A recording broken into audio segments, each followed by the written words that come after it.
educational, and your health is your wealth. When I came in this morning, I was telling Quint I saw an article. So I'm going to hit that article and see if we can once and for all put a lid over this thing, or not really. I don't think this is going to go anywhere soon unless it is quelled in terms of it is nullified and it doesn't proceed. If you're speaking to the land thing, yeah. Yeah, maybe the ministers need to come on here and talk with us. So if their advisors, if their permanent secretaries, if their assistants are listening, just let them know they can give us a call. We're here, we're open, we're ready to talk to whomever wants to come and talk to us. And the headline says, you can read it in its entirety. It's on winnfm.com. It says, St. Kitts and Nevis Prime Minister addresses discourse on special sustainability zones. The zones. And this article is written by Kevin Brown. Amid continued sustainability zone authorization bill, Prime Minister of St. Kitts and Nevis, the Honorable Dr. Terence Drew, addresses some of the concerns and misunderstandings surrounding the bill. The legislation establishes legally designated areas for foreign investment that meet stringent environmental infrastructure and social standards. He said, and quote, that gives us the opportunity to set up these zones to help to drive the economy. We can't be left behind. We see these zones in Panama. Even countries in the Caribbean are setting up these zones. Even the United States of America has zones like these. Any country you go to, they have these special zones that allow them to develop in a particular way and that would help to drive the economy going forward. But the creation of these zones, given the size of St. Kitts and Nevis, small land base, we have to be careful what we allocate for the development of such zones. A lot of the times when these zones are being developed, one, you have to manage the size. I agree. But secondly, some of them might be based on private sector investment that has nothing at all to do with the government. And that in itself helps to drive the economy. We have to make sure that the rules and laws and regulations around the zones, however, are in place so that they can make sure that the country is not affected negatively, but will bring the positive benefits of economic growth and so forth. So, St. Kitts is entering into that idea of these zones as a means to propel economic growth and advancement. And therefore, I think that is a positive view in terms of what will be necessary to lead to further advancement. And as I said before, rules are very important. Regarding concerns about the federal government influence on Nevis in setting up zones, Prime Minister Drew stated that the Nevis Island administration must agree. He said, unquote, they heard a lot of things. Let me just say clearly that if one of these zones, for example, were to develop in Nevis, the law is clear that the Nevis Island administration must be consulted and agree to it. The federal government cannot tell Nevis what to do in terms of what the Constitution is clear with respect to that. So Nevis, if anything is to be done in Nevis, the Nevis Island administration deals with it. And I am not going to get into that. The federal government have no say in that. If the Nevis Island administration, and he says if you have to look at the Constitution, I think that it's in chapter 10 of the Constitution where the Constitution speaks specifically to Nevis, and that Nevis would have the island administration of Nevis, and Nevis would have control over its real estate and so forth. Where the federal government comes in is to make sure that the issues of immigration and customs, which are federal matters, that those are enforced to ensure that whatever is developed does not violate those laws. However, in terms of the type of development that Nevis wishes to have, that's for the Nevis Island administration. I am not going to get involved directly with that. I would just say that the remit of me as Prime Minister from the federal level is to make sure immigration, he says it again, customs, and all of these things are respected. The Special Sustainability Zones Authorization Bill is designated to advance the country's sustainable island state agenda, which seeks to establish a modern and resilient economy. Yeah, all of that sounds good. Hello, caller. God. Oh my Good gosh. morning to everybody. Yeah, Once more good. again, Good thank God for morning. life, thank Jesus for life, and greetings once more in His name, the only Savior of sinners from the sin and from death and from hell, and the second person of the eternal Trinity, Jesus Christ, that is. Now, first of all, considering this zone thing, it is true that different countries over the in different places over the world have special zones of economic centers. What are not well, those that are not up. What happened is that the government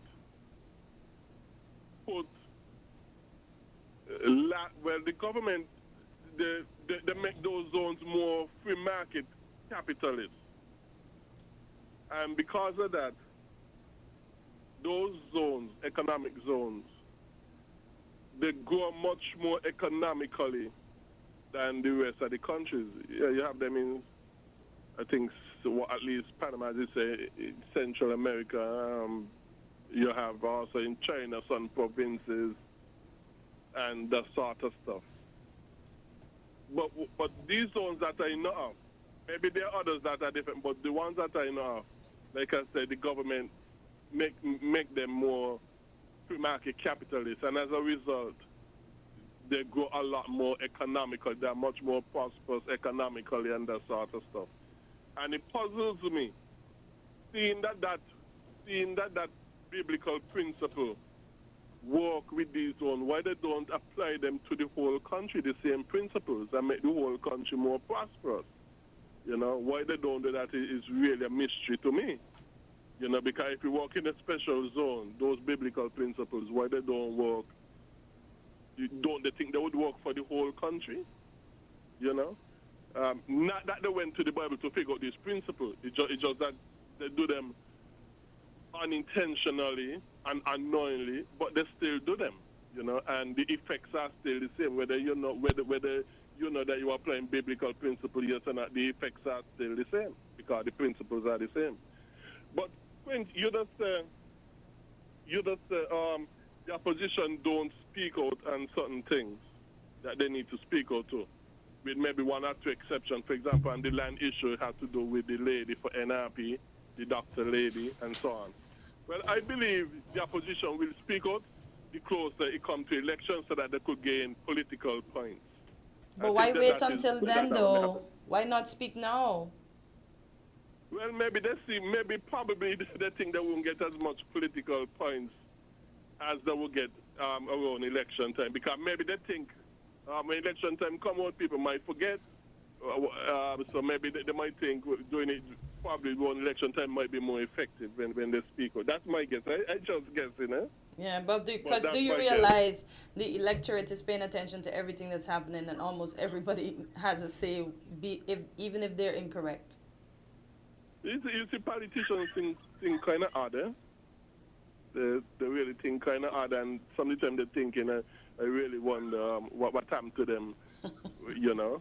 So that's just my guess. Bear in mind, taking out at this point in time. bear in mind that we've got 10 more minutes before the next program with the doctor, so there's We'll engage the next caller. there's another caller. Hello, caller. I'm going to say this quick. Yeah. Could I say? May I? Go ahead. Wait. Greg, finish your statement. Yeah, you're right. I'm going to say this quickly.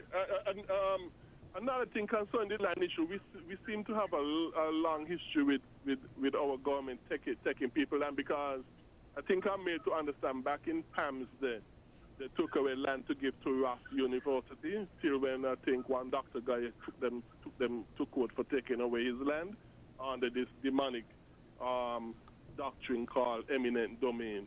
So we seem to have a long issue with this thing about government taking away land to give to private use. So, that's a problem we seem to have forward. Thank you very much. Appreciate it. Okay, yeah. Go ahead, caller. Bear in Good mind we morning, have a brother. limited time. Go ahead. Good morning, Brother Quinn. Yes. Good morning, Potentia. Morning, Good morning. morning to all the listeners.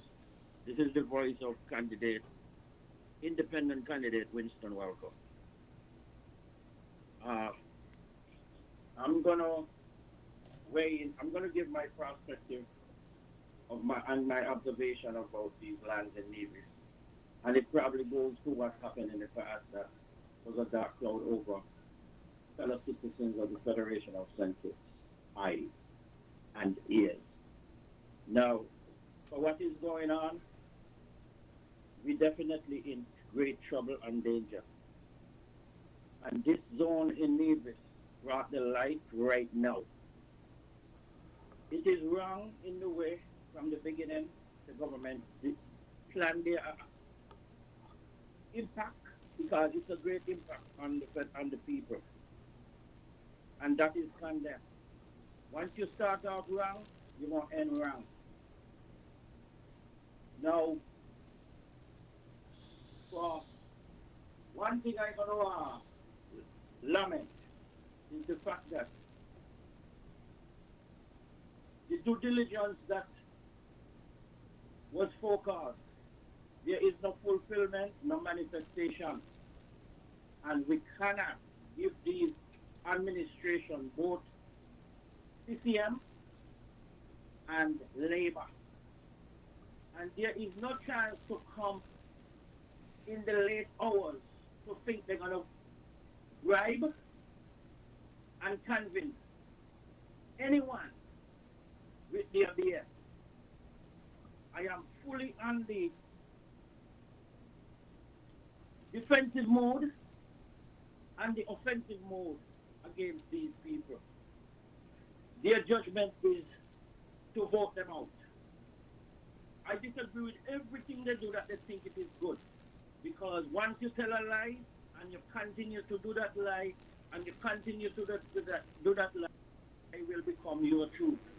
While you are suffocating me and others who are in this predicament. Okay, caller. Okay, caller. Remember, we're stressed for time and we have another caller waiting. So Okay, finish your point. I will start this. Even though I have not finished, I respect one's appointment and opinion and engagement. Yes. Thank you, but I shall continue. Okay. Hello, caller. Yes, good morning. Personally, Bear in mind, at the bottom of the hour, we'll have to segue. I would want to come back at the when this segment is over. Yeah. I yield to come back when the segment is over. Okay then. Okay. Yeah. So the talk, everything is centering around this land thing, and it seems not only on Nevis, but yesterday we had on Voices a taxi individual who was putting forward another instance where people are being told in a particular area on the beach that they should vacate because, again, some land dispute. But I'm rather puzzled because I heard a part where a letter was sent coming from the Attorney General, and that puzzles me why the Attorney General will be telling individuals to leave Crown lands and let me make sure I put that word in there, seem to be representing foreign interests as opposed to our local people. So that's another But where the problem. lands, which lands he's asking them to leave? It's beach. Hold a second, let me get a paper there. Okay, no problem.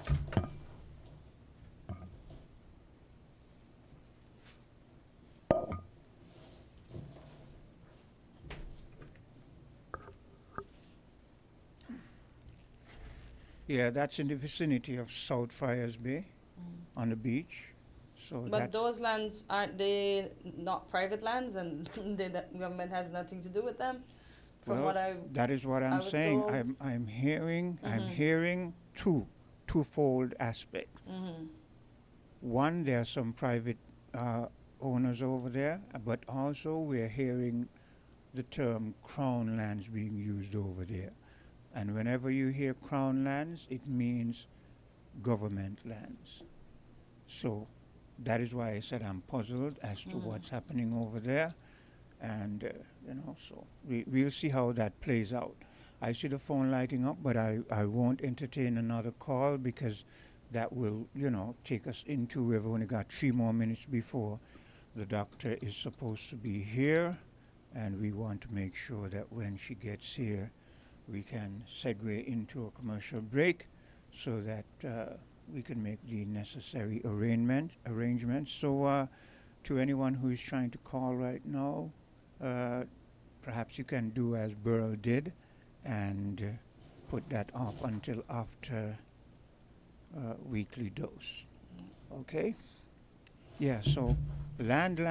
All we're hearing, look, I don't have a problem if you're hearing land, but where we have a problem as a people is we're hearing land and we're hearing foreign interests and we're not hearing clearly what these developments will do for us as a people. We're hearing about lands being cleared Well, away. they say make the economy more resilient. But that's words. Here's my thing. Why are you trying to explain now when you should have been explaining before? I'm going to take a commercial break and I'll be right back. WINN is 98.9. 98.9 is Win FM. If you need protection, you need one who you can trust. To secure your investment, you need one who'll do you just. TDC Insurance, you're the one that you can trust. TDC Insurance, you're always safe with us. TDC Insurance is your go-to insurance company for all your insurance needs. We take pride in offering you the best solutions and ensuring our customers are fully satisfied. TDC Insurance, we take good care of you, guaranteeing you peace of mind. You're always safe with us. Buster! We run things are on we. Buster! Living color, do it differently. Buster! Not an in charge like for the party. Buster!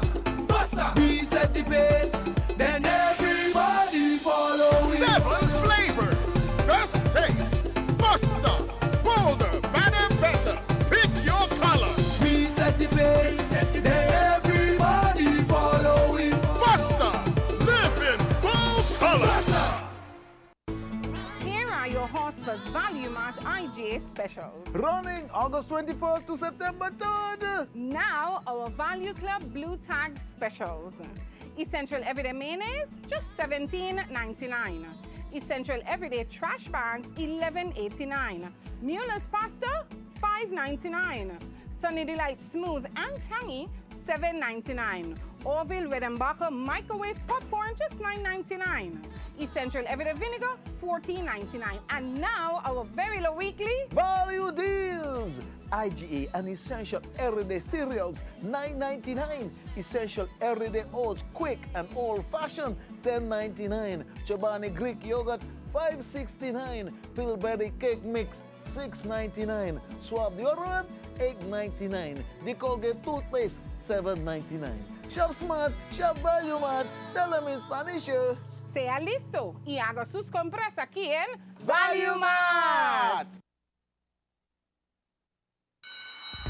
Back to school is here at Harper's. Yes, Harper's, it's where it's at with the widest selection of school and art supplies for all schoolgoers, from the tiniest preschooler to the big cool college students. Plus, everyone can enjoy a 10% discount and a chance to spin the wheel and enter our grand draw in September. And the bonus is, our friendly team is looking forward to welcoming you again and again and again. For more information, call us at 466-6500. Yeah, we got that. Welcome to Island Tea with your faves. Keep it locked in with us for your daily dose of hot tea, only on Win Media 98.9.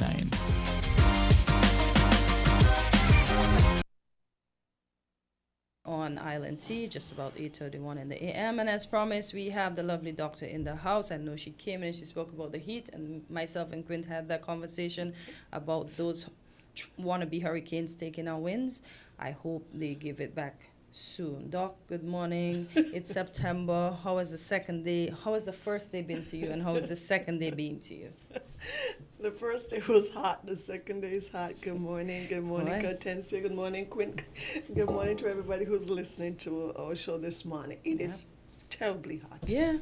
I was telling Quint I was sweating yesterday doing chores. Yeah. Too early, too. You are correct. Yeah.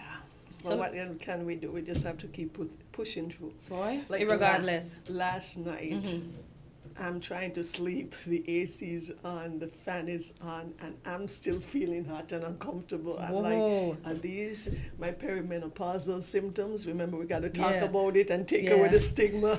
Or is it just really, really hot? Yeah. I think maybe it was a combination of both.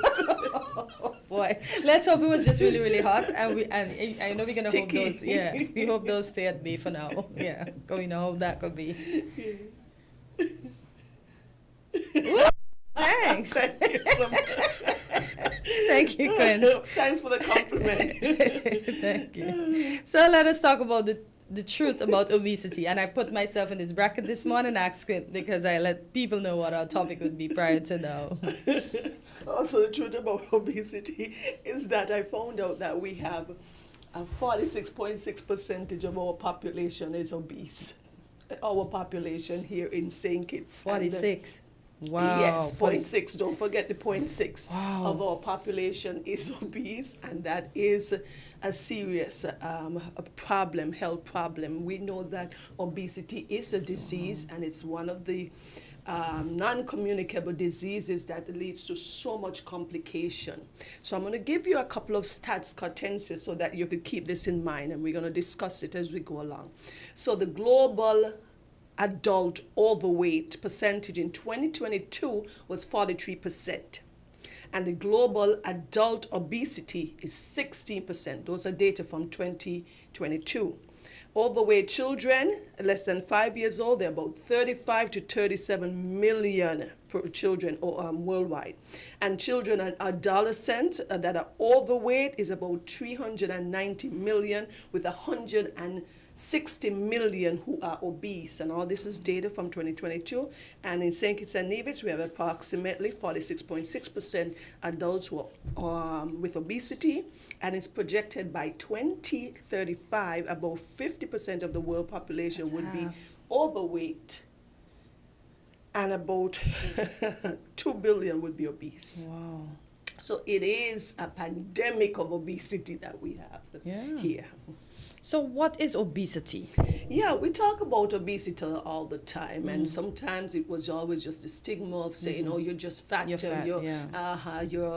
need to take care of it, and so. But we know that obesity is a disease, and it is very complex, and it's also chronic. And so it affects our health and overall quality of life. So it's when we have excessive amount of body fat, and it can affect our self-esteem, it can affect our mental health, and also, importantly, our physical health, and lead to a lot of chronic diseases. So tell us how obesity is calculated. So though not perfect, we have what we call the body mass index calculator, BMI. So body mass index. So it speaks to, and how do you calculate it? You can look on the internet and you'll always find a quick way to calculate it. But it actually takes your body weight in kilograms divided by your height. Okay, in meters square, and you get that number. And so there is a range of that. So when we talk about BMI, we use that as a way to measure whether a person is normal size in terms of their weight and height, whether they are overweight, whether they are obese. Okay. All right. Let's talk about the classification. So when we talk about obesity, using the BMI metrics, we have 3 main groups. It could be category 1, category 2, or category 3. So mild, moderate, or severe.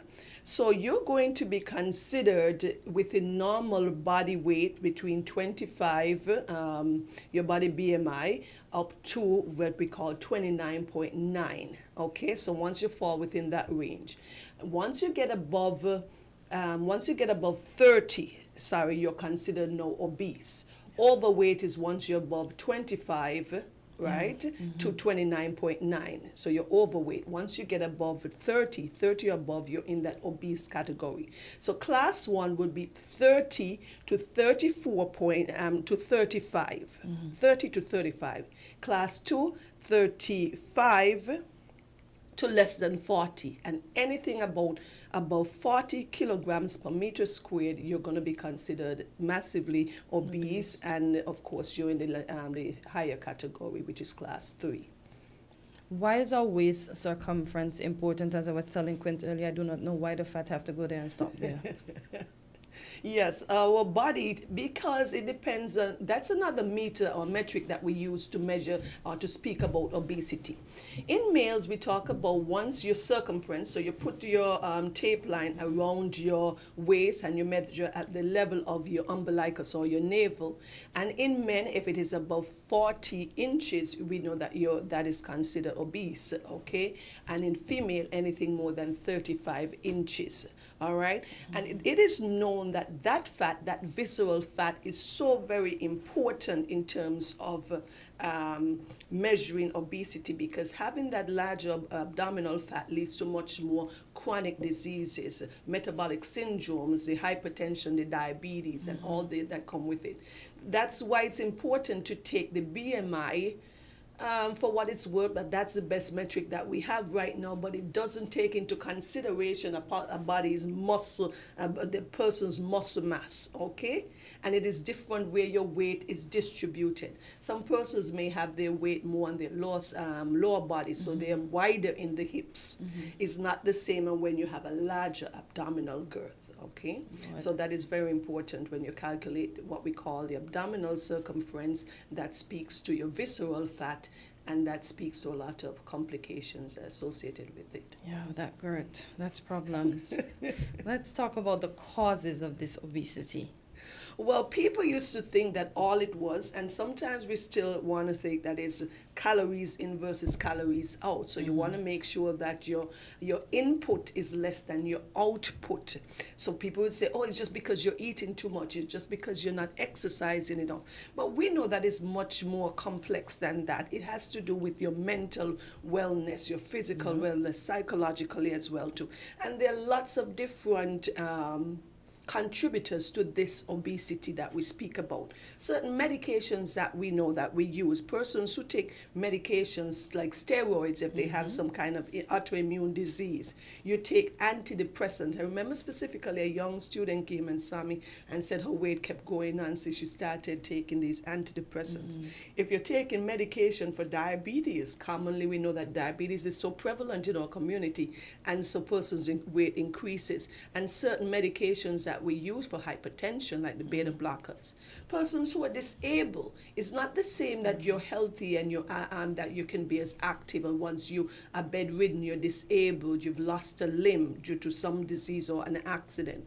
Persons, we can talk about your eating habits. Lots of time our eating habits are poor. We eat late at night. We eat lots of food that is high in carbohydrates, because sometimes we're on the go, we want to grab something quick. It is easy then to prepare a healthy meal, a good meal. So our eating habits, we consume so much fats and saturated fats and food that rich in processed foods, and so that's going to be a problem. We have genetics as well too. Genetics is very important because your genetical makeup is not the same as mine, okay? And persons are different. And persons who are obese, that is why it's considered a disease. We're finding that their genes specifically associated with diabetes, with obesity. Wow. So persons who are obese is not just, they're not doing enough. They're genetical risk factors and lack of physical activity. Yeah. We're oftentimes we're working much longer hours, we're exhausted, we're getting up late, and we are not exercising. By the time it's 5:30, you're saying that you're too tired now, all you want to do is lie in the bed. Lack of sleep. Last night I had any sleep. I'm restless. You're thinking several things going through your mind. You're hot, it is sticky, and you're not able to sleep. So if your body do not get enough rest, you know that your hormones like the cortisol, those are going to increase. That favors you increasing your weight and depositing of the fat and fat into your fat cells and making your fat cells larger, etc. So those are some of the reasons why a person would become fat, along with underlying conditions. You've ever heard of persons with thyroid diseases? They tend to become much more heavier. Heavier. If you know that your thyroid is not functioning enough, we know that. Persons who have polycystic ovarian diseases. I was shocked. You see my face because I'm like polycystic? Yes. So these females tend to have problems with their weight as well. Oftentimes you see them be placed on things like metformin, the same drug that we use for diabetes, because there's some hormonal changes there too, imbalance. So persons who have things like Cushing disease, where there's a abnormal increase in cortisol in the body, things like that leads to us having obesity. So it's no one single factor for most persons, and especially as we get older, even us as we get into our menopausal years. For women, they talk about 3 stages in life. When you're a young girl and you start getting into puberty, you start your menstrual cycle, there's an increase in weight. Once you get pregnant, there's another period there, and once you're going through menopause, that's another period. I always say that period is the last period where you get to look hot before you die. It just seems so to me, because everybody they lost their weight again, they're looking fresh again before we eventually end up where we're supposed to go.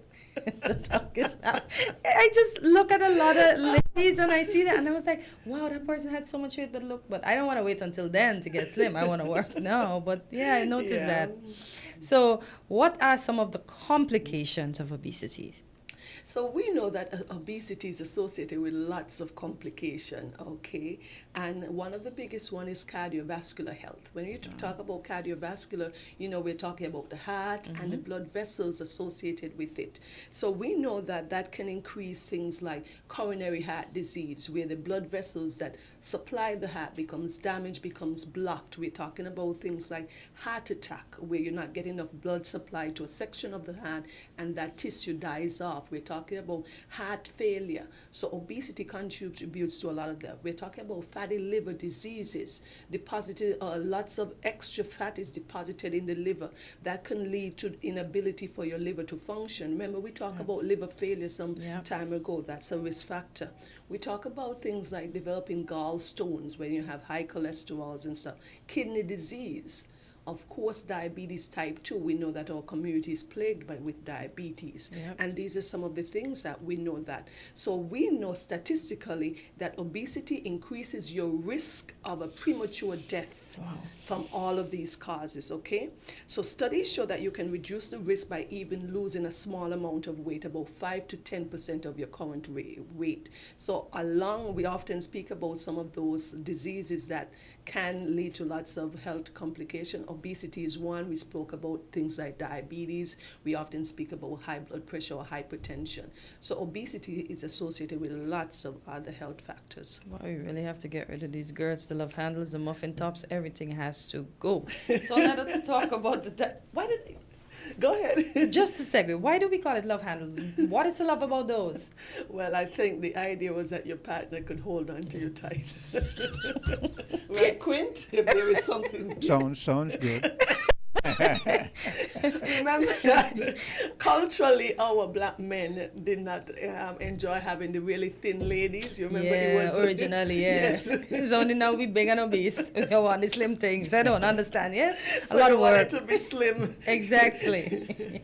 So what are some of the effects of obesity on our health? So along with some of those stuff that we mentioned, we know that as you increase your weight, what does it do? Add more stress and strain on your joints, cadentia, things like arthritis, okay? You start having chronic hip pains, chronic joint pains, back pains, sleep apnea. Sleep apnea is that when you go to sleep, your airway is compromised. I learned recently, and that was so fascinating, that when you gain weight, Quint, follow this, your tongue gains weight as well. I was so flabbergasted when I learned that. So what happens? Yes. So you increase your weight, your tongue, and what happens when you're sleeping, especially on your back, and your tongue relaxes now? It can obstructs or blocks off your airway and you have difficulty. That is what leads to a sleep apnea or snoring. So you have got to lose weight so that your tongue can lose some weight. I did not know that little factor, that added weight. And so you remember that we have the back portion of that tongue. So that weight there, once you start relaxing, it closes off your airway and you have respiratory distress. Sometimes you wake yourself up spontaneously. That is why persons with sleep apnea, they do not get a full night rest. Then they wake up and they're much more exhausted. Wow, the constant jumps. So please realize that everywhere in your body seems to gain weight as well too as we get to. Wow. I see here cancers. Yeah. Wow. Lots of cancers we know that are associated with obesity. Esophageal cancer, that's the cancer of the food pipe or the food tube. We talk about pancreatic cancers. We talk about colorectal cancer. Those are very common cancer. And breast cancer, uterine and ovarian cancer are associated with obesity. Wow. Oh boy. I see female infertility and pregnancy complications as well. Of course. Once you are obese, you have much more difficulty to conceive and even at times maintaining and carrying that pregnancy to birth, to fruition, you know. We talk about mental disorder and depression and mood disorders. Wow. All of these are associated with. They even talk about things like memory and your ability to think, forgetfulness. You increase your risk of dementia and things like Alzheimer's. So obesity does have a lot of associated risk factors. Yeah. Caller, go ahead. You're live on Weekly Dose.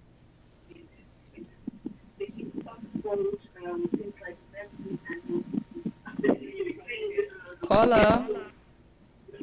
Hello. Good morning. You're live on Weekly Dose. Do you have a question for the doctor? Yes. Good morning, Doc, and good morning, Queen Catencia. Good morning. Good morning. Yeah, I'm listening to the program here, and what I'm not hearing, can the doctor tell us about parasites and what parasites cause pertaining to all this ailment that the body is now going through? I think we need to elaborate more on parasites and what harm parasites do with the pancreas and the intestine. So if the doctor can touch on that, I will be happy to hear what you have to say on that. All right, no problem. Thank you for that question. Well, the topic of parasites is a completely separate topic to what we are discussing. Okay. If the listener is aware of weekly, we take on a specific topic. That can be a topic that we can discuss in the future, but we know that parasites is associated with lots of health issues. You could have infections, you have chronic gut diseases and stuff, chronic diarrhea, lots of different complications associated with that. I don't think commonly we saw more parasites in the younger children. You were playing outside in the dirt, you get the eggs in your hand, you'll swallow them, the parasites will develop in your system and you'll expel some of the worms. Okay. Yes, those are parasites. There are lots of different types of parasites. I don't think right now in our culture, in our community, it is as big an issue as something like obesity, hypertension, diabetes, and heart disease. Our children don't play outdoors like before. Just going to see them inside on them tablets. So we could discuss parasites another day, but the topic at hand right now is that we're talking about obesity. All right. So tell us how you can diagnose that. I come by you other than seeing my GERD. How do you diagnose this? Yes, because this GERD situation is real for me. You can do things like, of course, you're going to get the person's BMI. Sometimes the diagnosis is sometimes quite obvious just by looking at the individual. Yep. Of course, you want to measure the abdominal or the waist circumference. You could do things like body density scan, of course, and you want to take a history. The history is not to really say whether they're obese or not, because that can be seen, but you want to say, what are the causes of this obesity? You want to get their medical history. If they have any other diseases associated, if they're taking any type of medication, if they have things like hypothyroidism, if they're diabetic, they're taking certain drugs. So you want to get that information, their lifestyle, how much hours they work, how much hours, or do they have any physical activity involved? Do they play any sports? Okay, whether they have a family history of having obesity, what is the weight of their parents or their siblings, are they similar in size? What is your lifestyle like? What are your eating habits? So you want to get a history of that. And remember, we say that it's a complex disease where it is not just physical, it's psychological, it's social. So you want to look at their mental health. So these are ways that you can go about analyzing and sourcing the cause of this obesity, understanding what has led to this obesity for the individual. Okay. What about the treatment? How is it treated? Well, once you've analyzed that and you know what is the source of the person's obesity, you want to then to look at how you can make some changes and encourage that individual. Build an activity. We talk about exercising at least 150 minutes throughout the week. At least you want to go for 3 walks weekly. You have to put that in your schedule. You have to make a diet plan. One of the things that we do not realize is how much we eat.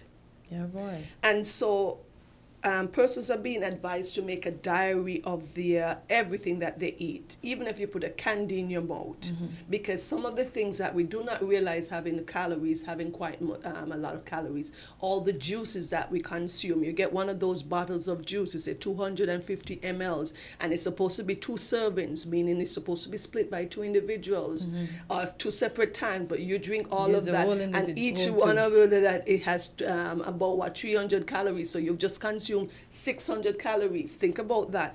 And the average person needs around 1,700 calories to 2,000 calories per day. So then when you realize it, we have consumed much more calories.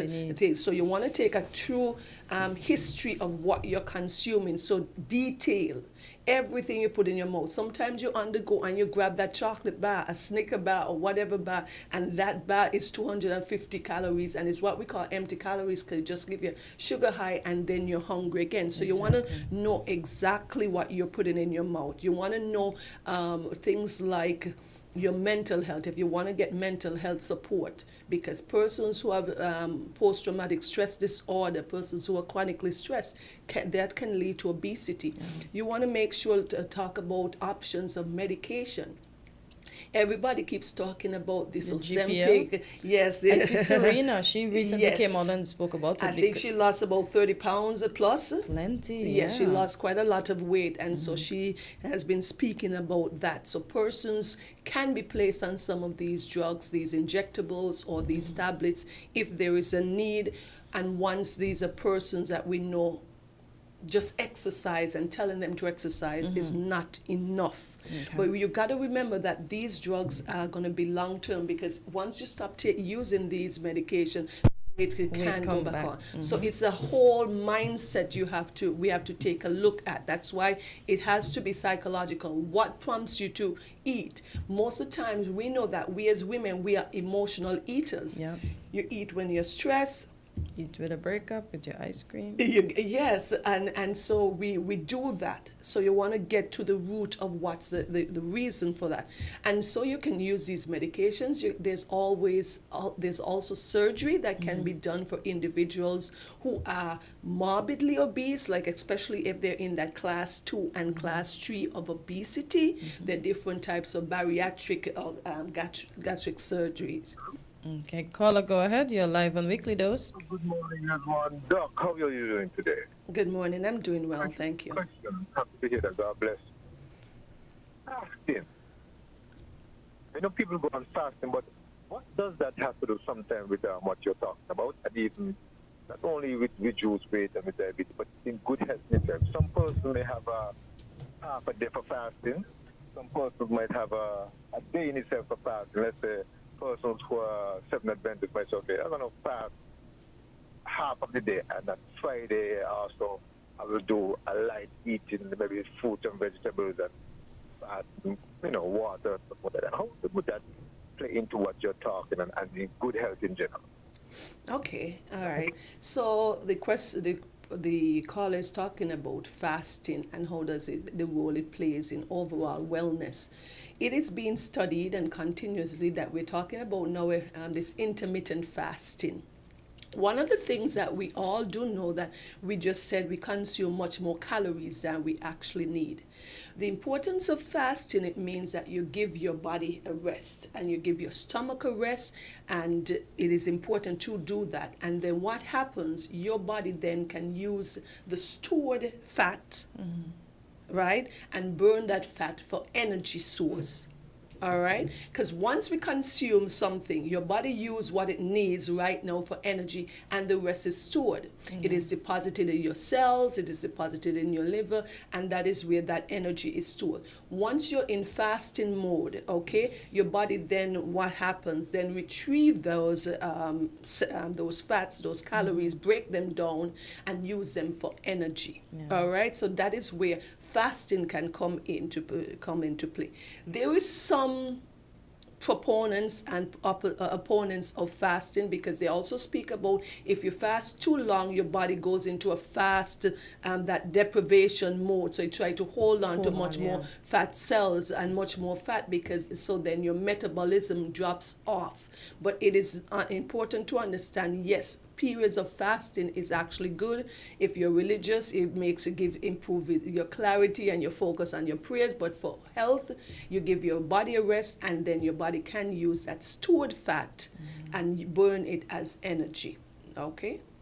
Yeah, that's good. But as you said, don't overdo the do now. So let's talk about how obesity can be prevented overall. How obesity can be prevented. Okay, just with habits, lifestyle habit. Make some small changes. Instead of grabbing that chocolate bar, try grabbing an apple. It has to be something that we practice and we exercise. We speak about weight loss starting in the supermarket, in your shopping cart. The minute you start buying something, it's what's going to end up in your house, what's going to end up in your tummy. So think about it like that. Resist going down that snack aisle. And it happens to me all the time. Oh, I feel like something sweet. You feel like something. But you have to control that craving and walk away. Step away from that snack aisle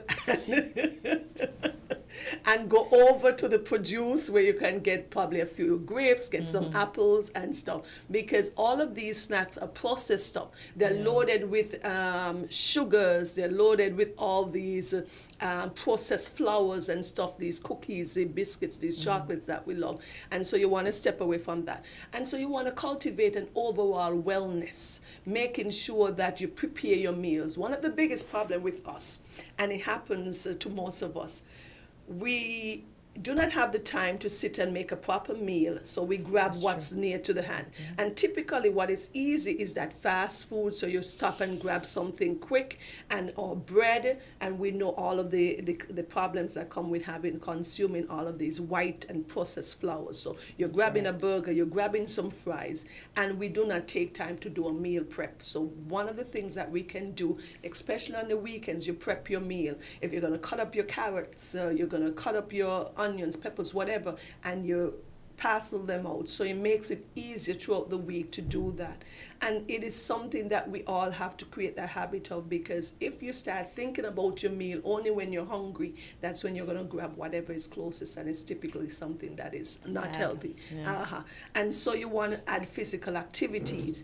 Get a friend to go with you. I've been walking with a girlfriend of mine, one of my good friends from since high school. So we walk at afternoon. So you go on the golf course, you try and do some exercise. Whatever you can to keep you. I actually bought a set of weights as well. Nice. Quinta got 5 kilograms, and I've been doing my curls and my thing at mornings, and it takes a lot of discipline. Not every morning I'm going to be doing it well, but it's something that you've got to put a part of your plan. Once you've hit the age of 40 and above, we start losing muscle mass. And you have to keep that muscle tone because it's important. Much more muscles, when you have much healthier muscles, it is easier to burn that extra fat. So it's That very is so important to weight lift. So we want to be encouraged to do that, to exercise, to walk. And I'm finding a lot of information where walking is much more beneficial than running. So people, I'm not asking you to be an athlete. You don't need to run a marathon.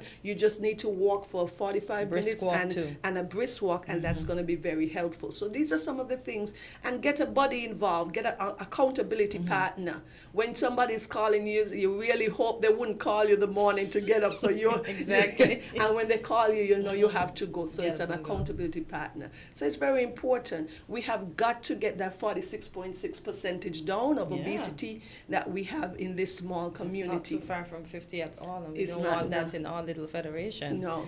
Yeah, so it's very important. Quint, any comments? Well, as you were speaking, I was thinking, and I've spoken to Hortensia about that. When I've been walking all my life, and when I walk about, I see a lot of children, and most of them seem to be obese. Yeah, and we didn't have that. You remember that? We were slim kids. We spoke about that this morning. We were slim kids, but the good things are not cheap, and the cheap things are good. So I guess the parents, according to their pocket, they have to make the choice. But I asked them this morning I challenge you on that, Hortensia. For real? Okay. I challenge you on that. Because when you go in and you buy that packet of chips or whatever, it's $9, $10, $11. What happened to getting some carrots and make carrot sticks with a little bit of dip or something like that? But nobody wants to take the time to do that. A lot of times we're looking the easy way out. So the mother, what happens, and it happens to all of us, but this is an example. School is back on now. So she gets up late and she's running around, she has things to do. She's not going to take time to prepare an egg sandwich and prepare some foods. What she's going to do, grab a quick donut or something. Oh, here, grab that. Grab a juice from the refrigerator, these little packet juice that we give to our children that are high in sugars, and you take them, run them to the door, get them into the car and get them to school. And that is the cycle that we're in. So it's not necessarily that it's cheaper, because when you go to your local market, you can get your fruits and vegetables cheaper, your sweet potatoes, your carrots, your onions, those things, your cabbage. But we don't want to take the time to dice up the cabbage and make that coleslaw. We have a final caller. Hello, caller. Oh boy. All right, caller, go ahead. You're live on Weekly Dose. Do you have a question for Dr. Osborne? Yes. It's more in line of a validation. Okay. Is it possible that yes, you avoid the chocolates and the sweet biscuits and those things that are supposedly bad for you, rather than avoid them altogether, you just use them in judicious quantities. Like, for instance, you're not going to eat a whole chocolate bar right away. You might take a peg or two. Is that okay? Speak for yourself, sir. No, I'm serious. Because Mr. McMahon, who doesn't eat a whole chocolate bar? I can't sit here and lie. I do. Look at me. No, I do. But you have control, and you're nice and slim. Right, that's what I'm getting. That's what I'm trying to get from the doctor. But it isn't what you eat, but how much of it. You can be judicious. Because, you see, I don't know, doing things like that satisfies some kind of urge or release, what you call those things, endorphins or something? That make you feel good, right? As opposed to not using them, you can have all kind of withdrawal stuff, right? So is it okay, do you think? Okay, I like that. But it's really going to be individually centered, okay? Because you know what works for you, Hortensia. I remember talking to a nurse, and this is a story she and I got to talking years ago, and we were just chit-chatting in the operating room, and she said she had a cake, and she had to give it away, because every time she thinks about the cake, she goes at it. And some of us are like that. Remember, we're emotional eaters, so the mere fact that you know those cookies are there, you don't stop thinking about those cookies until you get at them. Let's talk fact. That's why I recommend that you start in the supermarket. If you don't have those cookies, you don't have to think about them. There are some individuals like this gentleman, the caller, if he is disciplined and you can just divide that Snicker bar into 12 pieces and take a piece a day, I applaud you. But most of us not going to be. Because, too, the sugar is addictive. Yeah, it is. We all do not. Yes. And it is set up like that, so we become addicted to it, and we crave more. You remember when you have that bag of chip? If you sit with the whole bag of chip, you never stop dipping. Yeah. So you have to be very careful. Not all of us can be that disciplined. So if you want to treat yourself, we're not saying eliminate, because we don't want to go to any extreme. Instead of buying the big bag of the corn chips that you love, buy a smaller packet, so you know once that's done, you're done with it. Yeah. And don't overstock And the house with increase snacks. your physical activity. We have got to get moving, okay? Most It helps so much. definitely. So I want to wish everybody a beautiful day today, and be kind to each other, and have a wonderful day, everyone. Yeah, and be kind to your GERD. Remember, it's getting big. All of ours. We got to work on it. We're different. We're 98.9. 98.9 Win FM. St. Kitts and Nevis, it's time to celebrate! We're raising our glasses and saying cheers to 20 years as your trusted telecommunications provider. And because we love our amazing customers, we're giving you the chance to win. Every week, we've got exciting prizes just for you. And that's not all. Step into a cash vault for a shot at $2,000 in cash. To qualify, switch to Digicel, activate a 3-day plan or higher. Pay your bill in full. Sign up for postpaid or a new Digicel Plus internet package. Stay connected, keep enjoying the best service, and get ready to win. 20 years strong, and we're just getting started. Visit a Digicel retail store today.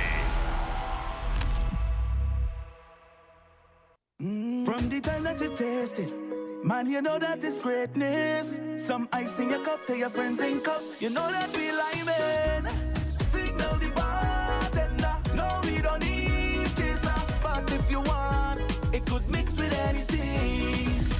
We drinking Stones ginger wine, the original ginger wine. We drinking a like I say, Stones ginger wine.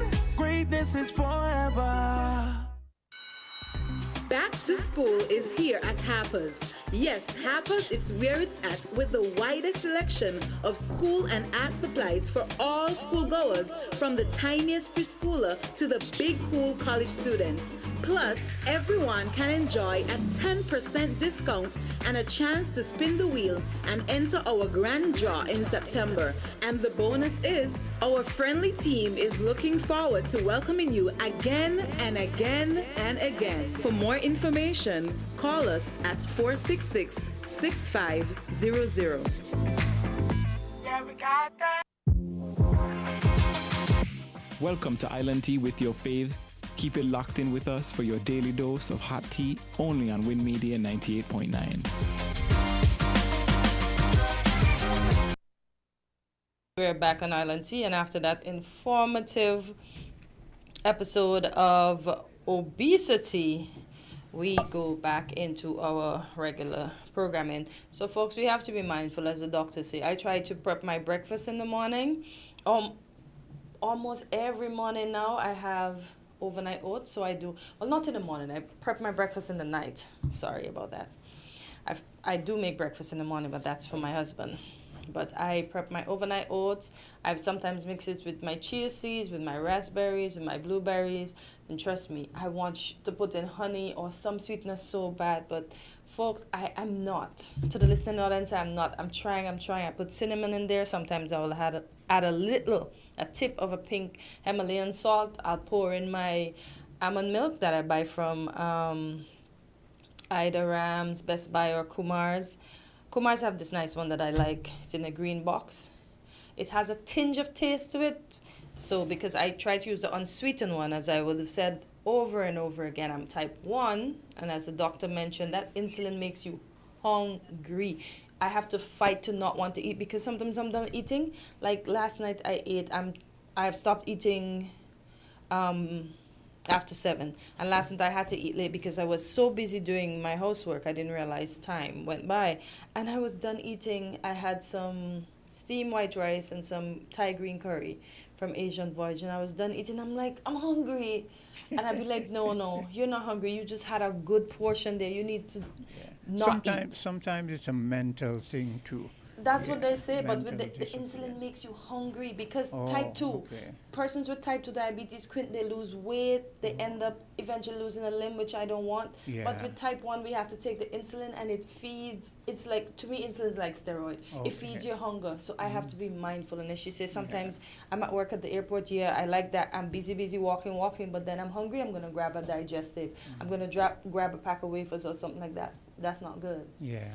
Because sometimes you don't get the chance to sit and eat. Or if you eat a little bit and you run back to work again. Yeah. So that's how it is when you're on the go. We have a caller. Yeah. Caller, good morning. You're live in Island T.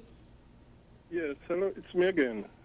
Now, a thought came to mind concerning the last call that I made. I said maybe the reason why Pam specifically ain't speaking out on these land issues, maybe because they too took away people land to give to Ross University. So I guess it does have to talk labor, we're pointing back fingers at them and say, well, you did this and you did that. Well, too. in a case like that, you see, you say one, you say two. In a case like that, when you look at Ross University and you see the benefits that we've derived from it, what they input back into the society, it has been a positive venture. So I don't know about the taking away of the land, but let's say that eminent domain was used to procure land for a kind of project like that. We don't have a problem with that. You understand? Well, I have a problem with it. Well, but that's because you. you're supposed to take away people land. Well, but are you sure they took away folks' land or they had a conversation with them? And at least one person even took them to court for that, a Dr. Fowler. Yeah, but what I'm saying is, yes, but you acquire the land for a positive reason that has been beneficial from since then until now. No one can deny the fact that Ross University has been a good venture for the Federation of St. Kitts and Nevis. No one can dispute that. Okay. So then, if they take away people land today with the land issue, and it turns out to be a good venture, then it will be justified as well. You see, it's not just about taking away. Let's take this from the beginning. You're going to get an investor. We knew that Ross was going to come here even before they came. You understand? We knew it was going to be a veterinary school. It was just a matter of proximity where it was going to be. But in this instance, we don't know who the investors are. We don't know what they're going to do. All we're hearing is you're going to procure land, but we don't know what. And here's the other aspect of it too, the amount of land. Look at Ross, the amount of land that is. But here we're hearing about wanting to procure about as much as 6 square miles for a place for a place where you're going to put down a community, and we don't know. This is the key. We don't know what the venture is going to be. When they were doing Ross, if I may ask, did we know that? Did they inform the general public that a medical school was going to go there? That is what I just said. We knew Ross was going to come here. All right. We knew it was going to be a veterinary school and blah, blah, blah, because there were other islands vying for us, you know. I know. You understand? Yeah. So we knew. So it's not just, Greg, it's not just a narrow argument. You like to keep things narrow. It's not just a narrow argument of taking people's land. Quint, according to the document we call the Constitution, government taking away people and only supposed to be for public use, not private use, not to get to private individuals. That's my understanding of the document that we call the Constitution. It's for government use. I don't profess to know. I don't profess to know the Constitution, but what I know, that's what the Constitution says. What I know. Like I said, I'm going to reiterate, I do not profess to know the Constitution, because the Constitution, one time you hear something is constitutional, the next thing you hear, it's not constitutional. What I do know is this: if you're going to use eminent domain, it is usually for development. It is for development that will bring back benefit to the society. That is the important aspect there. Yes, but I always thought, and it was said even recently on this program, but I don't know if it was Voices or this particular program. It was even said recently, which I always say, that the document that we call the Constitution says, if government take away land on the eminent domain, it is for government use only. Well, not I for don't. private use. Well, I don't know of that.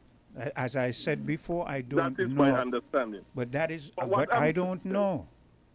Yeah, but what I don't I'm know saying that. is that I don't. One thing I do not profess things that I don't know, and I've never been one. You've never heard me come here and say I understand or I know the Constitution. Could straighten up that issue. I do not. Because that is has always and it was said here recently. But what I'm saying, I don't care how much development it brings. Hello? It is wrong to take away people land who properly acquired their land. Now, lastly, concerning the special economic zones that you just mentioned, I think you said the Prime Minister mentioned it or somebody like that. Hortense was reading. We read an article that for me. where the Prime Minister explained it. But before you go there, Greg, here's usually where perhaps in certain instances the government perhaps oversteps, I don't know. But here's where usually eminent domain comes into play. The government is going to do some kind of development that usually involves road construction or building a extension of a community or whatever. There are X amount of land within this area. It is usually land that is not occupied, land that doesn't have building structures, blah, blah, blah. The government then goes to the people who owns the land and says, okay, we would like to get this land for X, Y, and Z. Would you agree to so and so? Sometimes you have some of the individuals who say, no, I don't want to. But let's say a road is supposed to be built along a particular pathway and the government says, well, okay, we need this land to extend the road or for this building, whatever. Even though the individual decides, no, I don't want. If the majority of the individual agree and there are a few who don't agree, the government then implements eminent domain because it is for the building out of something that is going to be useful in the future. Yep. And what I understand also is once the government applies eminent domain, they should pay you what is market price. Yep, market value for your property. You understand? Yep. So yes, I heard you. So this is so this is not just a case because let's be honest. You can say the Bible say this and the Bible say that, but people want to develop. Infrastructure, societies want to develop. You cannot have a few individuals who are going to impede, development for the country down the line. So the government will implement it to some extent. Here's what I say. Sometimes you find the government overuses this eminent domain and goes for things that aren't really in the public interest or won't really bring development. They have some other underhanded reasons which we do not know about, and then perhaps this is shared up among them when this land is sold. That is wrong. But I'm speaking specifically to what happened with Ross University. That was and still is a good venture. Yes, but like I said, the document that we call the Constitution said eminent domain is only for government purposes. Not for private people, not to take away private land from one set of people to give to another private set. Can I interject? It said it can be delegated to some private entities. Yes, but I don't look. The Constitution said that? No, it's just saying what eminent domain is. Anyway, Greg. I'll have to get back on the Constitution because I'm not sure. Anyway, Greg, because I'm not an authority on the Constitution, we're going to go back and forth, and this will get us nowhere. Yes. I'm saying even at that level, but above all this, it goes against the Bible. Point of information. Yes. Secondly, the special economic zones, okay? I was just reading an article, and I'm surprised how many countries all the world have them. Even Cuba have one. Even Cuba. But I'm saying since they work so good, because like I say, it's biblical principles they're doing unknowingly and unintentionally, What I'm saying is that, and what I'll be arguing for is use those same principles for the whole country and federation. But Greg, here's a problem too, because you can't just throw biblical thing and you feel if you throw biblical in there, it's right. Here's the instance. So you're telling me you don't have an issue with the way this land thing is happening over on Nevis, that we did not know. We still don't know the investors. We're hearing it's supposed to be some place that has what do you call it? Has an enclave, so it has its own rules. No. It is not its own rules. No. Sovereign. A place that is going to be sovereign, exempt from the rules and law. So when the Prime Minister says, well, this has nothing to do with us, he's got to be careful with that kind of a wording, because we do not want certain things to come here. And then yesterday, if you were listening, a lady came here and she was saying, people are saying we don't want black people on the beaches. I mean, come on. We as a black people have got to be careful. We are very, very conscious of what we have or should be, and we do not want people to come here and feel that we are inferior to them, and because they have monies, they can garner these things and then exclude us from it. This is a problem. Yeah, but quick, listen to what I am saying. I am saying instead of carving out a special area, do this thing for the whole country. Drop the taxes and that stuff, because that is what these special economic zones involve. Well, I will. The RESEZ as the I agree with you on. I agree with you on that aspect. Rather than carving out a special, and even in countries that I know of, where they have these special zones, they're not sovereign. Just as certain laws are lax, but they're still not sovereign. So I don't know how this sovereign talk come up about Nevis. If they're creating a sovereign something over there, then that is completely, totally different. Well, all this really special economic zone. All this happens when you do not come to the people first and inform the people of what you intend to do.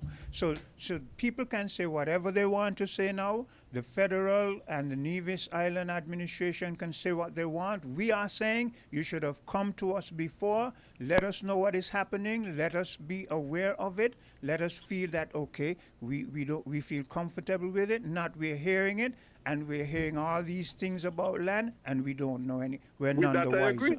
With that I agree. Okay. And like I said, the building of sovereign something that's gone beyond special economic zone. That's a different creature altogether. Okay. Which I don't agree with. So do we have another caller? So we'll go to the other caller. Yes, sir. Good morning once again, Brother Greg, and to all the listeners. This is the voice of independent candidate Winston. Welcome. Greg, you are right. Eminent domain activate for the purpose of government interest, the national interest, nothing more than that. If eminent domain occur, it cannot be sold to a private after. If you took it from private for a reason of national interest, why then you're going to go and sell it back to a private entity? And Greg, you are right. You explain eminent domain very clearly, more in detail.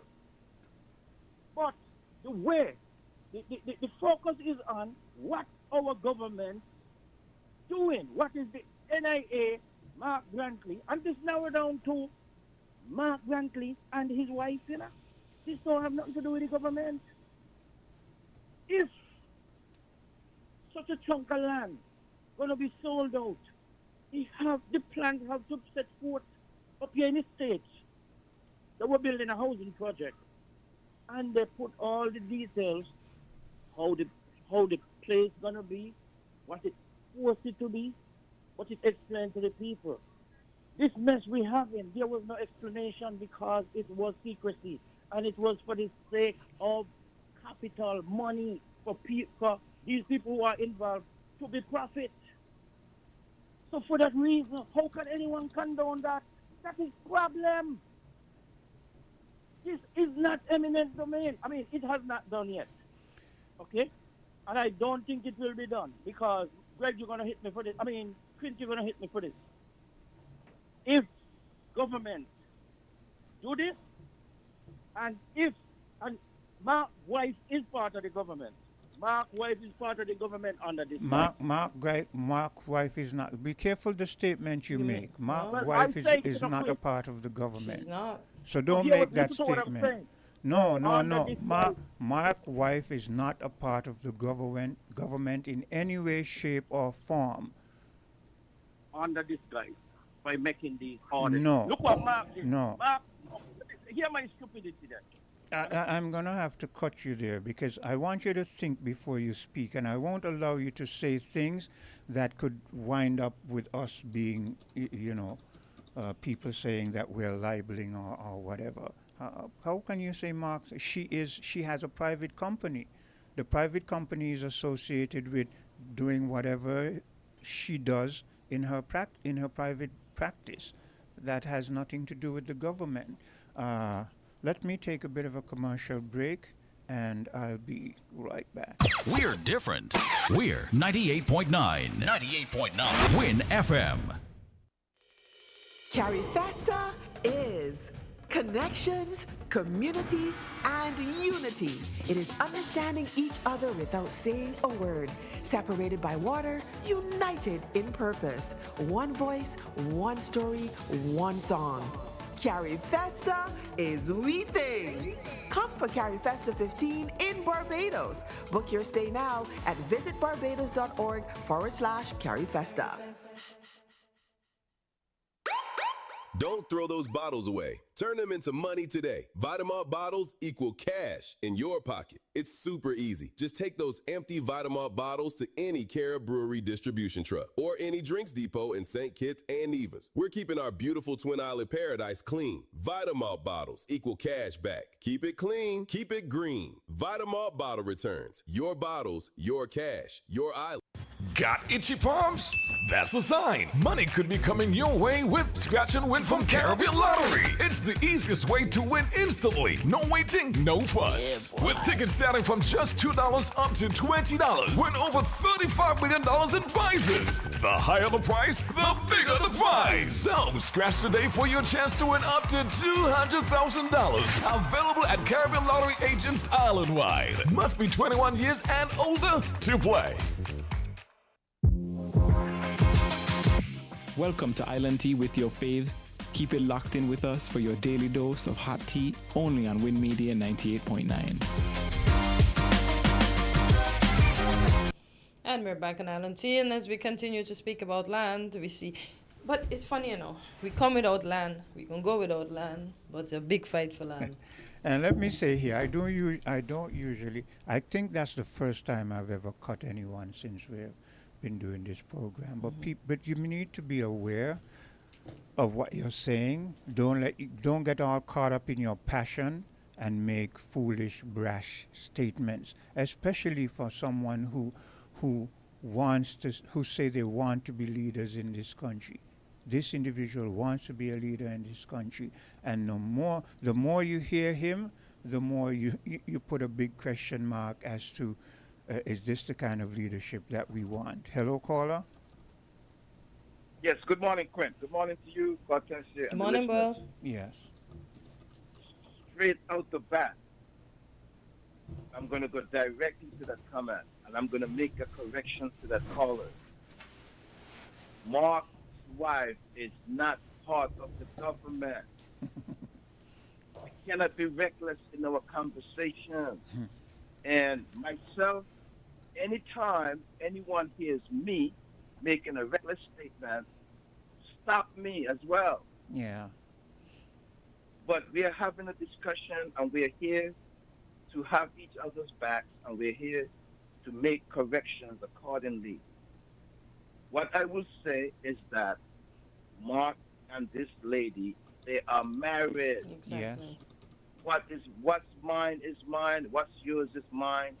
We cannot get past that. In a Christian society, two becomes one.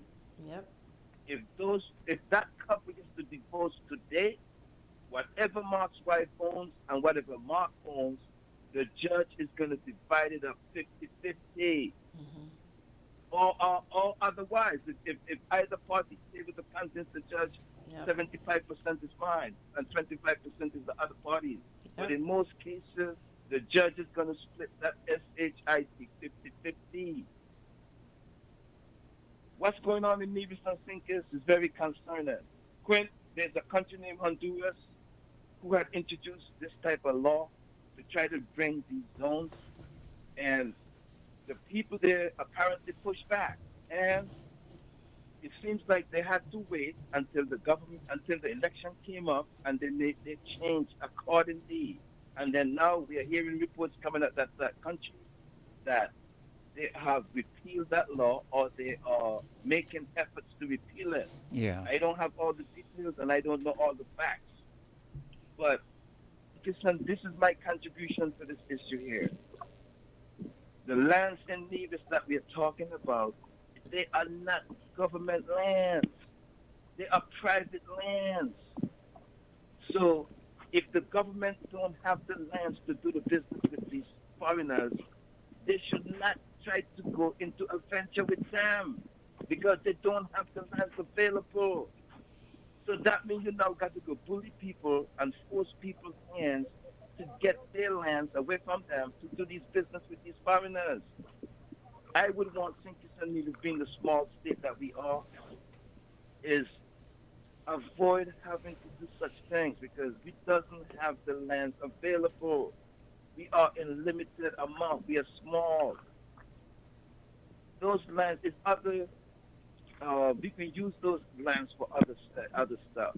Is that we can leave these lands there and let it be a national park like St. John's Virgin Islands, or we can preserve that land for agriculture, or to hell with it. If some of these landowners can't hold on to their lands, well, we try to maybe see if they can sell to other local people.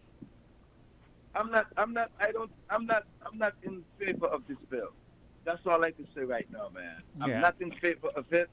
When those lands were sitting there for all of these decades, why didn't the lands get developed for the locals? Even, I think that's prior to the 22 election, local election in Nevis. I believe the premier said that they was going to put in a road over there, and they didn't do it. That was part of his campaign. So the infrastructure didn't go in over there to benefit the local people, but now we are trying to get the lands away from the people so we can put in infrastructure and all these other stuff over there. It's not going to really benefit the local people. It's going to benefit the rich foreigners. Example, and then I'm going to get off. Four Seasons, I understand, is right now selling villas and whatever other stuff they're selling in the public benefit option to the CBI. They are making profits off of our lands. Our locals are not benefiting. And I'll leave it there. Okay. Thank you, girl. Caller, go ahead. Oh, boy. Thought I had another caller there. Okay, caller, please feel free to call back. I'm going to refresh people's memory. Because I remember when I was young, if you go over and you look at the Frigate Bay area now, from the time you go over that hill and you look at that basin, that flat basin that goes from the ocean on one side and goes to the ocean on the other side, and then that hill there, all of that was supposed to be developed by a corporation called Higgs and Hill when I was a young boy, right? That was during Bratcher's time. And this shows you how is it that we have these young people who say they go to universities, they come back with all these degrees, they're supposed to be wiser than the older folks. Bratcher, as far as I know, didn't go to any university and that kind of stuff. But this developer came and had all kind of plans for Frigate Bay area. Now, if you look at Frigate Bay today, what you see is a whole lot of different. You see a part that was a golf course. You see a part on the other side where you have the strip. You see a hotel. You see different things. All of that was supposed to be one corporation, one entity as Higgs and Hill project. We saw, as children, we saw a plan with all that was going to be there and blah, blah, blah. Bratcher realized that time was going on, this person wasn't doing anything with the land. You know what Bratcher did? Took it back. Took it back, put them tell them get on a plane and leave here. But it seems that if our leaders know, it seems as if they are intimidated by these foreign investors, whether or not they bring something that is beneficial to us. Let's say you go into an arrangement. You come to the people before, you say this, blah, blah, blah, blah, blah. Okay. But next thing you know, you don't see anything happening because these people are speculating on the land. If you find over a given period nothing is happening, you have the right to go and say, we want you reneged on what you said you were supposed to be doing. And due to the fact that you've reneged on it, we have the right to reclaim. You've not put anything there, but you want to benefit from it. Well, how is it that we're not seeing that now? How is it that we're hearing about this? Look at what happened at Christoph Harbor. There was nowhere that Christoph Harbor was supposed to, after all that period of not bringing benefit, that they were supposed to be able to sell any marina. But our leaders seem to be so intimidated that when they sit down with these people are telling you, well, this is what we want, and this is what we want, and you don't have the guts to say, well, what you want and what I feel is good for the development of my country are two different things. Hello, caller. Excuse me. Yes, greetings. I was listening to Greg, and, I think Greg should know a little better before he makes certain efforts. Now, I asked Gemini a question. Could I read it? Yes, go ahead. Okay, so the question was, and the response was yes. In the landmark case, Kelo, Kelio versus City of New London, 2005, the Supreme Court ruled that a government can use eminent domain to seize private property and transfer it to another private entity for economic development. This decision burdens the definition of public use to include, public benefit and such. But this is exactly what the Douglas administration did when they took Dr. Beard land. They gave it to Buddy Darby. What is it he's talking about, the Constitution? Well, like I said to him, I'm not going to sit here and say I know. I've never taken the time to read the Constitution because I might read it and interpret it one way, and next thing I sit in front of a lawyer and he explains it in a completely different way. So I've never, I don't know. I'm not a constitutional expert. My thing is the word definition. It tells you what it can be used for. Yes. It was done already. It was done already. And they'll do it again. And they will do it again. That's a fact. Because that is the intent. When these people start buying up all these lands over there on the south side, those who left with land, they are now surrounded by this monster. Their property tax value gone up. The only person who can buy it is the people who is buying up the land around you. Yeah. Because nobody else will be able to buy it. No. And I'm going to tell you something. I'm going to say this. I'm glad you cut Mr. Welcome, because he did it on another program. So he know what he's doing. He must not do things that would put the station in a compromising position. But he do not care, because on the other program it was the same thing the host explained to him. You cannot be making these accusations on people.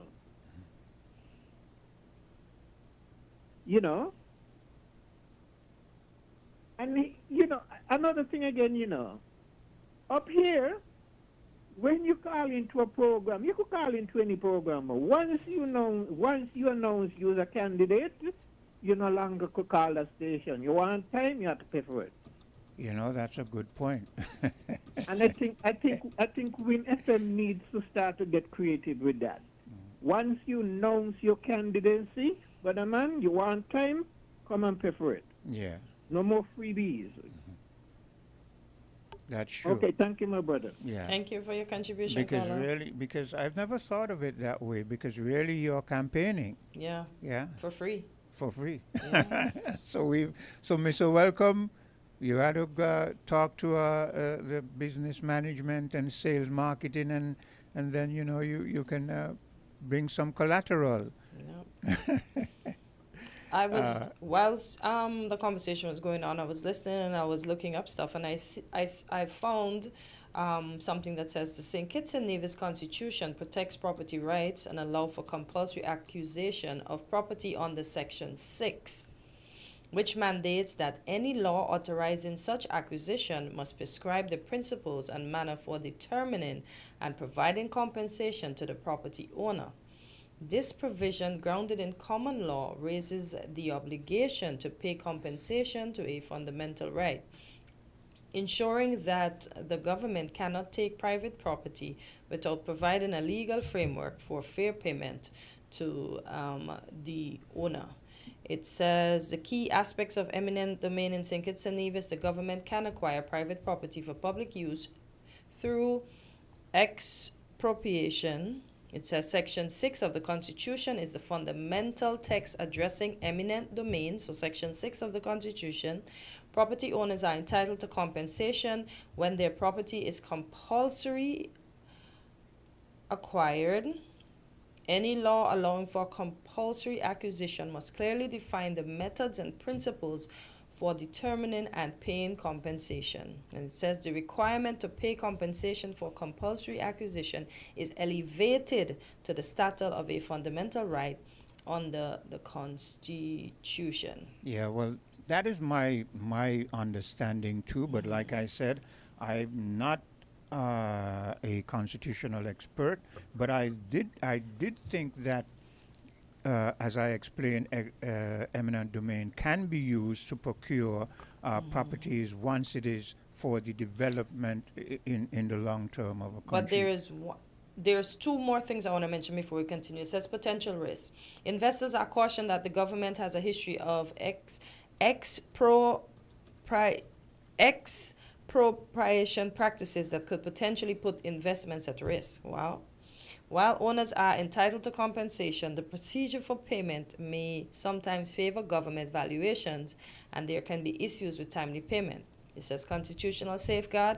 Despite potential risk, the Constitution acts as a crucial safeguard, ensuring that a legal framework exists for fair compensation and that the owner of eminent domain is not exercised arbitrarily. Yeah, well, again, that is my understanding, but I also repeat, I'm not a constitutional expert, but in a nutshell, the government, if it is deemed viable for development of a country, they can use eminent domain to garner, but it must be in the long term for the development of a country. I cannot see in any way where this that is happening over on Nevis, where any side, whether it be CCM or the federal government, can say emphatically to the people that this is going to be a profitable development. They cannot say that. You understand? And because of the fact that they cannot say that, I do not see why they want to be venturing to be trying to garner lands for an external body. But I have a next some information here that says. Yeah, well, let me take a bit of a commercial break before you do that, and then we'll get back.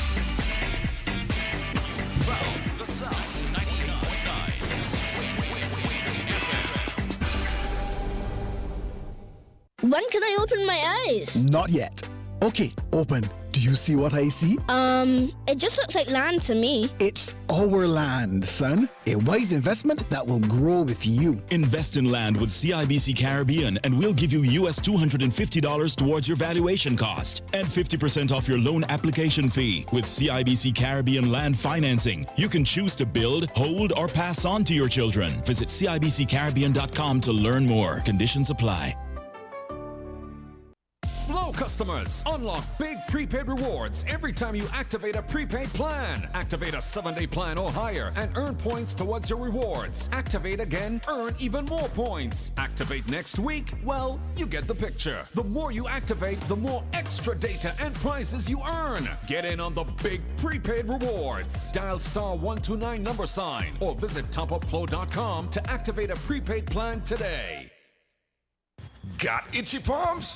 That's a sign money could be coming your way with Scratch and Win from Caribbean Lottery. It's the easiest way to win instantly. No waiting, no fuss. With tickets starting from just $2 up to $20. Win over $35 million in prizes. The higher the price, the bigger the prize. So scratch today for your chance to win up to $200,000. Available at Caribbean Lottery agents island-wide. Must be 21 years and older to play.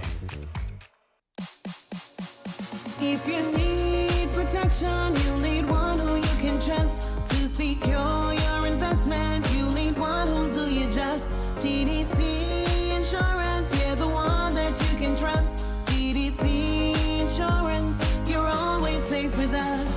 TDC Insurance is your go-to insurance company for all your insurance needs. We take pride in offering you the best solutions and ensuring our customers are fully satisfied. TDC Insurance, we take good care of you, guaranteeing you peace of mind. You're always safe with us. Back to school is here, and Digicel is making it extra exciting. Go back to school in style with a brand new laptop. All you have to do is activate a 3-day Prime bundle or higher. Switch to Digicel or sign up for a postpaid plan, and you could be one of 2 lucky winners. At Digicel, we're all about keeping you connected. So what are you waiting for? Get ready, get connected, and go back to school the Digicel way. Digicel, better connected for back to school. Welcome to Island Tea with your faves. Keep it locked in with us for your daily dose of hot tea, only on Win Media 98.9. WIN. And welcome back. And as Cortensia informed me, and I'll make this statement, Higgs and Hill was not a developer, but they were working on behalf of a developer. And I remember, I think Higgs and Hill had a part to do with the construction of our airport at one point. And Higgs and Hill did not build our deepwater port. That was McAlpine, because I remember working there as a young man. But yes, Higgs and Hill was working, well, they had to have been working on the part of a developer, because we saw all the plans that, and you know how these plans are, they show you as if it already exists, where you see all the hotels and boulevards and blah, blah, blah, blah, blah, blah. But that didn't come to fruition, and what I said about what Batcher did, that still holds true. But we find that in this present time, our leaders don't seem to be following that kind of example. And you wonder, why is it that our leaders seem to be leaning towards things that don't benefit us? But I have a case in Anguilla where it said, in Anguilla, the Eastern Caribbean Supreme Court ruled that it was lawful for the state to acquire private property and sell it to another private entity and make a profit on that transaction. And that precedent would apply to St. Kitts and Nevis as well. Yeah. So that is for Greg. Like I said, I'm not au fait with, I don't know everything. None of us do. I only know what I know, and I don't profess to know what I don't know. Hello, caller. Yes, Quinn. Yes. I just want to make a little small contribution. I don't profess to know everything. I don't have all the answers. When I talk on here, I may make mistakes as well. And I was actually corrected or was kept in line based on an exchange I had with a host on Saturday. And I'm not going to call the name of the person that gave me a feedback, but I appreciate all and every feedback that comes back to myself as well. And I critique my own self when I talk on here. And I have persons that's in place that would also critique me, and the critique and the feedback will come back to myself. The only last thing I want to say this morning is we have to be able to take those positive critiques and build ourselves. Yeah. And I'm going to say one last thing I'm going to say is going to come in form of an acknowledgement. You see that gentleman that just spoke? Yes. He was on with Mahan yesterday, and he know what he's saying. The gentleman just came off. He referenced Douglas. He said Douglas took those lands over there and gave it to the Dobbs family, right? Is that correct? I'm just making sure I hear him correctly. And he's indicating that whatever is going on the Nevis end is the same thing that's happening. And we are seeing this happen over and over in our small space. And I just want everyone who's in tune to this, listening to this exchange today, to listen to what the gentleman just said. I just want to acknowledge him this morning and ask him to keep coming back on. Yeah. I've been listening to him keenly recently. Okay. And I just leave it there, man. Thanks a lot. Yeah. If I'm not mistaken, I think, well, he would have to correct me. I think he is an ex-police, but I'm not sure. He would have to correct me. Look, we're fast reaching the end of our program for today, but I'll make this statement. I see some very concerning things happening, and they seem to be linked somehow. To what extent, I don't know, but they're linked by way of land. All of them have to do with land. One, somewhere down the line, we're going to have to revisit this Christoph Harbour, whatever initiative was done. Some government must have the maturity to revisit that and see how it can be to our benefit as opposed to just developers. That's one. Number two, there has to be a rethinking, or there should be a rethinking of whatever development they want to do over there on Nevis.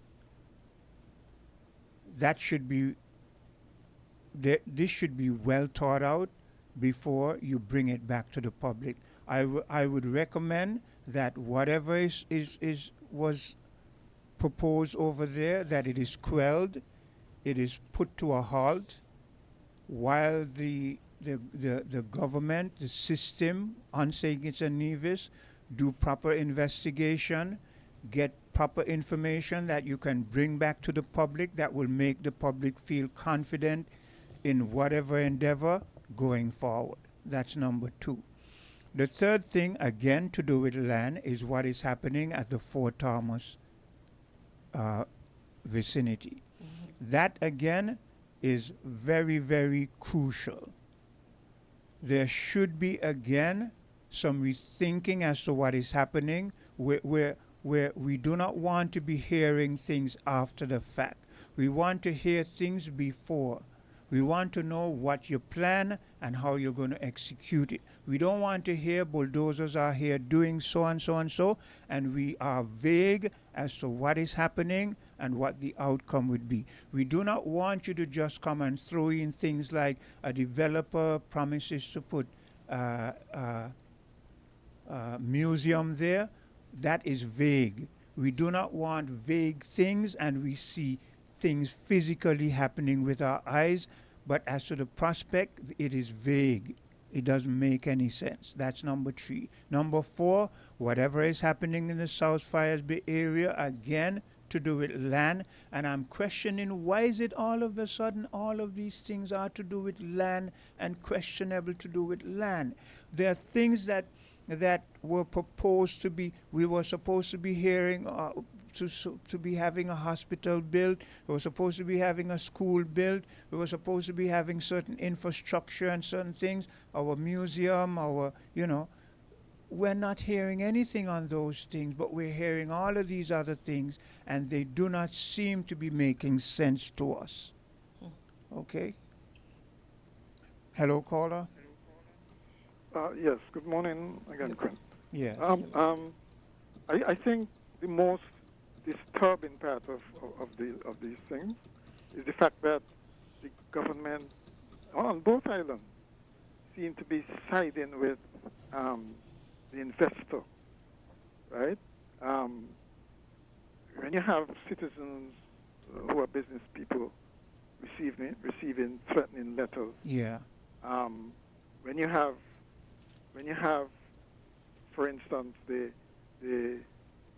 land affairs in Nevis as it is now. What it seemed like is that they basically tried to hide the fact that there was something about to happen there. Yeah. A project, right. Which, of course, would make the value of the land skyrocket. Yeah. And that would favor the landowners. Yes. Keeping it secret favors the investor, right? And that, I think, is I mean, who do they work for? And let me interject this. You remember with this pepper whatever thing to do with agriculture? And remember we heard a statement that a minister said when he was asked certain question, he said they couldn't give answers because that would compromise the investor or whatever. You remember that? Even before that, remember the East Coast thing when they said they can't release the details of the agreement because there are trade secrets or something like that. I mean, we don't want to be... There's a pattern here. Yes. You know, we have to recognize that pattern. It shows a kind of mindset which does not favor the local person. And that's really unfortunate. And you know what? I realize, too, that there seems to be a craving for the kind of billionaire lifestyle, or if not craving, admiration for it. Yeah, yeah. And so they're mesmerized by these people. And, you know, they forget our history. They're not conscious enough. And so they forget our history and just cater to them. Yeah. And that is really unfortunate. I mean, really that's unfortunate. going backward. Most definitely. Going backward. What do you think about, do you remember the Higgs and Hill thing that was supposed to be happening over on Frigate Bay and how that ended up? How do you compare what Ratchet did then to what these young politicians are doing now? Well, I'll tell you, because that's one of the things I'm supposed to be on a program this evening that I'm going to raise as part of a panel that I'm going to raise. The fact that there are options to these types of development, okay? That one with Frigate Bay, I remember how it actually started. Actually, it started when first there was supposed to be something called Indelco. I've forgotten what the acronym was for. But they were supposed to have some, back then it was a huge investment, 90 or nearly $100 million investment over at Frigate Bay. Yeah. Right? And that apparently fell through.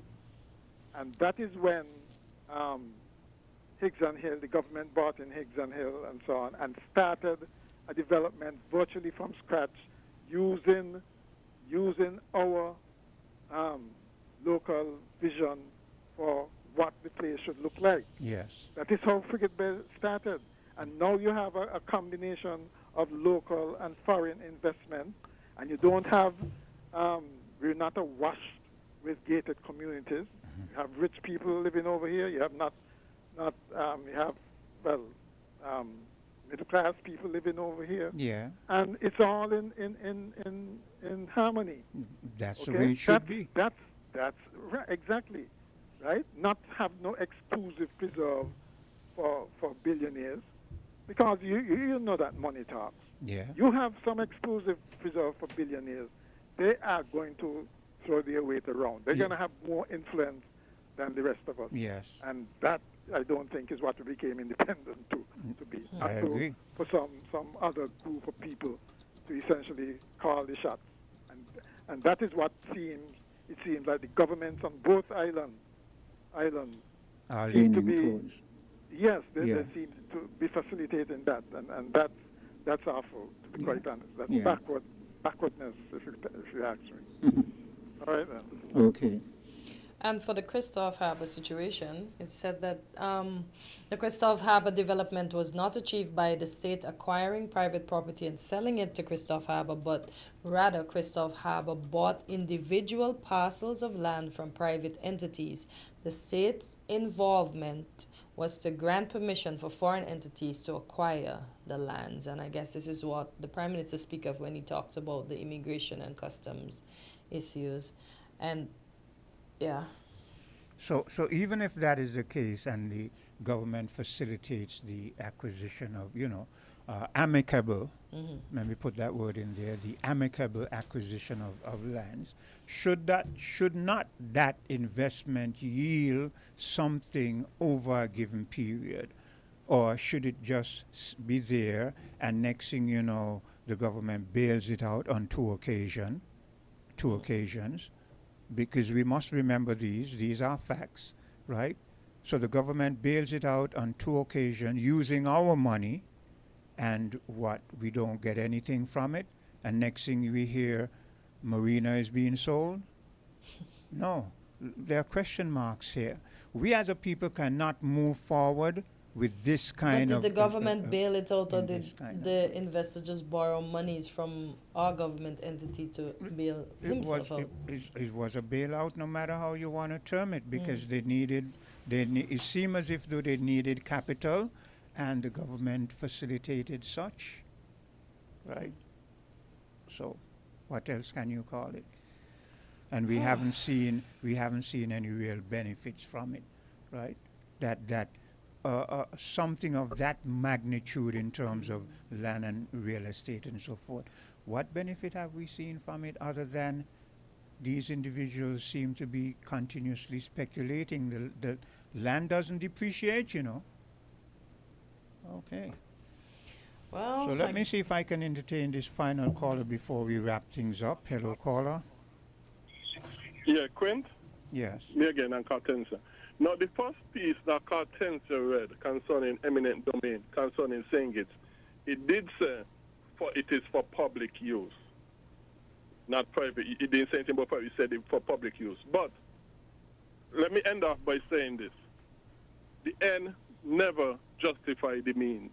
The end never justifies the means. Now care how beneficial the ends are.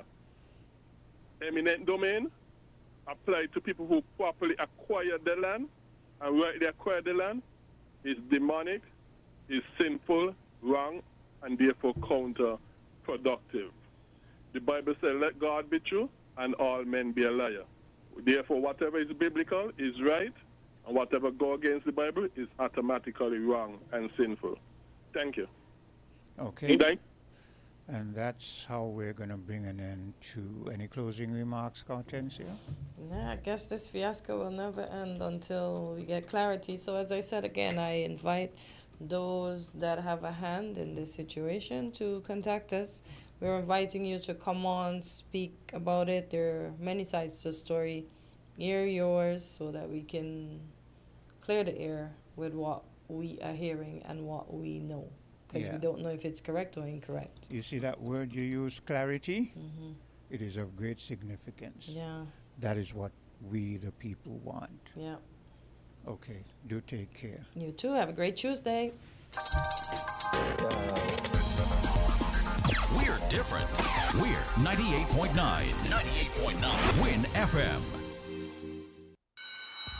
Back to school is here at Harper's. Yes, Harper's, it's where it's at with the widest selection of school and art supplies for all schoolgoers, from the tiniest preschooler to the big cool college students. Plus, everyone can enjoy a 10% discount and a chance to spin the wheel and enter our grand draw in September. And the bonus is, our friendly team is looking forward to welcoming you again and again and again. For more information, call us at 466-6500. Yeah, we got that.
customers. Unlock big prepaid rewards every time you activate a prepaid plan. Activate a 7-day plan or higher and earn points towards your rewards. Activate again, earn even more points. Activate next week, well, you get the picture. The more you activate, the more extra data and prizes you earn. Get in on the big prepaid rewards. Dial *129 # or visit topupflow.com to activate a prepaid plan today.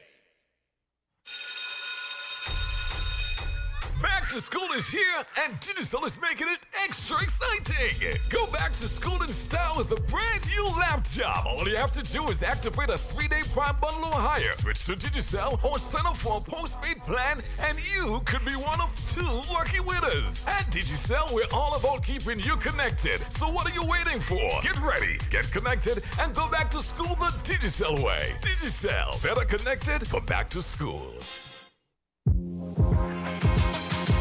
Welcome to Island Tea with your faves. Keep it locked in with us for your daily dose of hot tea only on Win Media 98.9.